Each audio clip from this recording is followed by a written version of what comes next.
Kalau seandainya di antara suami istri tidak ada kesepakatan, kira-kira rumah tangga itu akan berjalan dengan mulus apa tidak? Tidak. Pasti pertengkaran itu akan terjadi dalam rumah tangga karena tidak ada kesepakatan. Kalau zaman jemaat mula-mula, mereka itu menciptakan kesehatian yang luar biasa. Uang hasil penjualan tanah itu bukanlah milik pribadi bapak yang punya tanah itu, tetapi itu adalah milik bersama. Itu zaman mula-mula, saudara. Jadi mereka itu akan bagi sesuai dengan keperluan jemaat. Jadi tidak ada satupun di antara jemaat pada zaman rasul-rasul pada waktu itu, ketika mereka menjual tanah, tidak ada satupun yang berani berbohong. Ketika mereka berbohong di saat mereka menjual tanah, saat itu juga Roh Kudus akan bekerja untuk membunuh mereka. Saudara, satu ketika Ananias dan Safira, ketika mereka menjual satu bidang tanah, misalnya tanah itu harganya 100 juta. Tiba-tiba dia sepakat dengan istrinya di rumah. "Ma, kalau rasul-rasul tanya, jangan kasih tahu kalau hasil penjualan tanah kita 100 juta. Kasih tahu bilang hasil penjualan cuma 50 juta. Saudara, akhirnya mereka datang ke gereja, mereka bawa hasil. Karena begitu, saudara, pada zaman rasul-rasul dulu, kalau mereka jual tanah atau jual rumah atau jual apa saja harta yang mereka miliki, mereka harus bawa di depan kaki rasul-rasul. Ketika rasul tanya, "Ananias, berapa hasil penjualan tanahmu?" "Oh, cuma 50 juta, padahal 100 juta. Saudara, apakah yang terjadi ketika Ananias itu berdosa terhadap rasul? Saat itu juga nyawanya langsung putus. Ketika rasul katakan begini kepada Ananias, "Ananias, berapa hasil penjualan tanahmu?" "Oh, cuma 50 juta.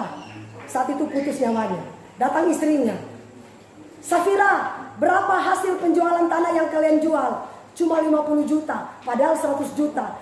Terus rasul katakan begini, "Kalian berdusta bukan terhadap rasul, tetapi kalian berdusta terhadap Allah." Saat itu juga Safira langsung putus nyawanya. Saudara, yang saya mau kasih tahu di sini, berjalankah dua orang ketika mereka belum berjanji?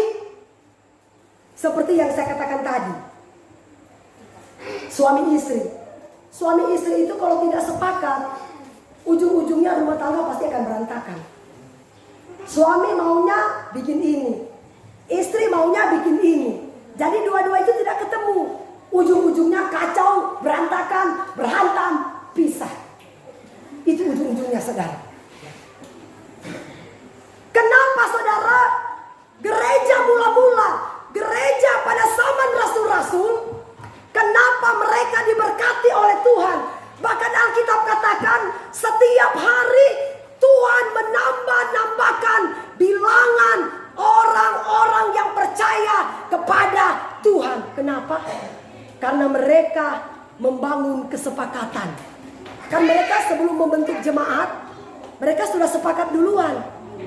Kita bangun gereja, tapi dengan catatan, kalau kita menjual lahan, menjual tanah, atau harta kita, itu bukan milik kita, tapi milik kita bersama. Kira-kira Rinto gaji 10 juta, Mama Santi gaji cuma 3 juta. Terus ketika Rinto punya gaji 10 juta, itu harus dibagi rata ke jemaat. Sedangkan Mama Santi cuma 3 juta, harus dibagi rata ke jemaat. Kira-kira perasaanmu bagaimana? Orang tuh bilang persetan. Kita pakai gaji lebih tinggi, kok kita mau bagi rata. Capek-capek kerja, ya kan? So, capek-capek kerja enak aja. Saya pay gaji lebih tinggi, terus harus dibagi rata ke semua jemaat. Persetan, berhenti. Lebih baik bohong aja. Itulah yang dilakukan oleh Ananias dan Safira. Jadi mereka sudah sepakat dengan istrinya di rumah. Biasakan suami istri kalau mau berbohong sepakat dulu di rumah. Betul enggak? Kalau ibu pendeta tanya bilang begini ya. Jangan sampai kamu ngomong, awas kalau kamu ngomong. Bilang saya sakit. Kasih tahu bilang saya gak gereja karena sakit. Padahal ada sehat-sehat. Besok langsung sakit beneran. Karena dia sendiri yang berkata dia sakit. Karena Tuhan bilang, menurut ucapanmu engkau akan dibenarkan, menurut ucapanmu engkau akan dihukum. Perkataan itu mengandung kuasa. Haleluya. Itu contoh-contoh, bukan berarti seperti itu ya. Ini contoh aja. Saudara, seperti zaman rasul-rasul, luar biasa saudara ya.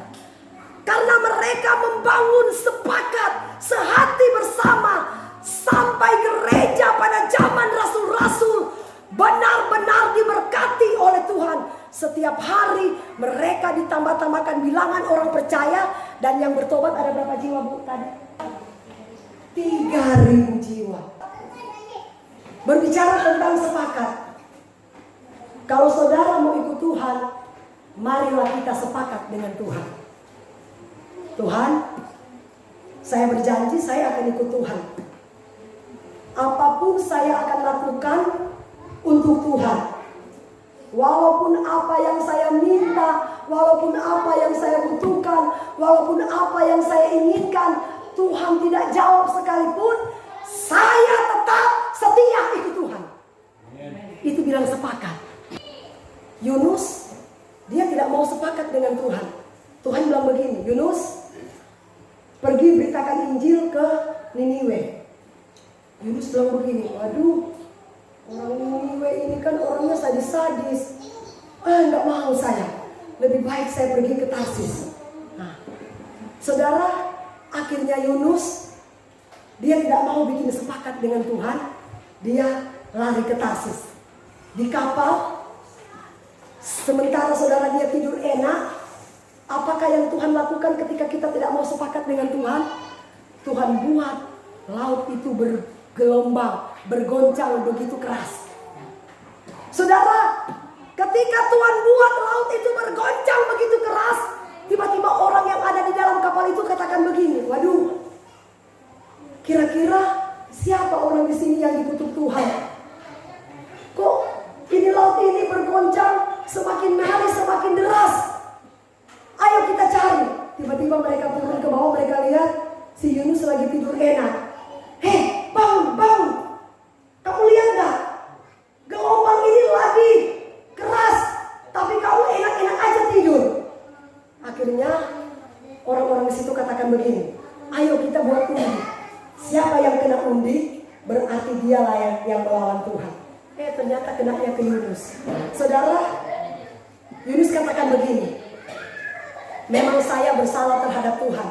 Sayalah yang membuat Tuhan mengutuk laut ini, sehingga membuat laut ini bergoncang begitu keras. Lebih baik buang aja aku ke laut. Karena kalau aku sudah dibuang ke laut, pasti laut ini akan reda. Saudara, orang-orang yang ada di situ pun takut. Karena mereka tahu bahwa Yunus adalah orang utusan Tuhan. Ketika saudara dan saya tidak mau sepakat dengan Tuhan, Tuhan akan membiarkan masalah demi masalah akan datang dalam hidup kita. Seperti apa yang dialami oleh Yunus. Akhirnya orang-orang itu katakan begini, sebelum kita buang Yunus, kita berdoa dulu sama Tuhan. Karena kita takut jangan sampai kita salah. Akhirnya mereka berdoa, akhirnya mereka memberanikan diri untuk buang Yunus. Firman Tuhan katakan Yunus ditelan oleh apa? Ikan apa Pak Joman? Ikan paus. Saudara, tapi Alkitab di sini katakan itu ikan besar. Ya, saya tidak tahu apakah itu ikan hiu, ikan paus.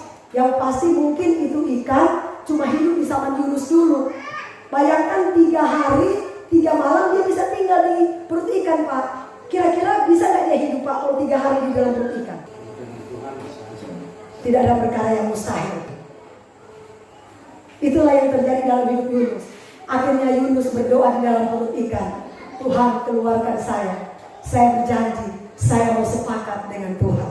Akhirnya ketika dia buat sepakat dengan Tuhan, ikan muntahkan dia di daratan, baru dia pergi ke Niniwe, dia memberitakan Injil di sana. Haleluya. Itulah hidup manusia. Mari kita buat sepakat dengan Tuhan. Kita bangun kesehatian dengan Tuhan. Kita mau setia dengan Tuhan. Saudara, saya kasih tahu, memang ikut Tuhan. Tuhan tidak pernah berjanji jalan selalu rata. Tuhan tidak pernah berjanji jalan selalu mulus. Tuhan tidak pernah berjanji, oh kita ikut Tuhan enak terus. Oh kita ikut Tuhan kita tidak pernah sakit. Oh kita ikut Tuhan kita pasti diberkati. Tuhan tidak pernah berjanji begitu. Tapi firman Tuhan katakan, kalau kita ikut Tuhan dengan setia, dia katakan, aku akan menyertai engkau sampai selama-lamanya. Amin. Haleluya. Tuhan berkati kita semua.